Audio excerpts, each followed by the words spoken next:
কৃষ্ণনগর পৌঁছে বুড়িমাকে দর্শন করে শুরু করলাম সঞ্চালনার কাজ। আজ সারাদিন সারা রাত কৃষ্ণনগরেই থাকবো।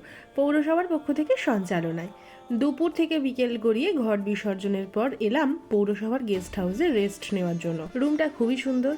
আমি এই রুমে ছিলাম আর এর পাশের রুমটায় দাদা ছিল। লাঞ্চে ছিল চিকেন বিরিয়ানি, খেয়ে নিলাম। খেয়ে একটা লম্বা ঘুম দিয়ে নিলাম। ঘুম থেকে উঠে রেডি হয়ে নিলাম। তারপর আস্তে আস্তে বেরিয়ে পড়লাম, কারণ এবার তো আবার ঠাকুর বিসর্জনের পালা। সঞ্চালনার কাজ আবার শুরু করতে হবে। ইতিমধ্যে রঞ্জু, শরীর, ইন্দ্রনীলদা এসে গেছিল, ওদের সাথে দেখা করলাম। সবাই মিলে একটু খাওয়া দাওয়াও করলাম সঞ্চালনার ফাঁকে। তারপর আবার যে যার কাজে ব্যস্ত হয়ে গেলাম। ওরা বাড়ি চলে গেল, আমি দাদা থাকলাম। সঞ্চালনা করে যাচ্ছিলাম, একের পর এক ঠাকুর আসছিল। দেখতে যে এত সুন্দর লাগছিল কি বলবো, ভীষণ ভালো একটা এক্সপিরিয়েন্স। সৌমিক এসেছিল, ও ছিল আমাদের সঙ্গে। ভোর হতে বুড়িমাকে যখন বেরোলো বুড়িমা, তখন বুড়িমাকে প্রণাম করে আমি আমার বাড়িতে চলে এলাম। এখন ঘুমাই। বাই।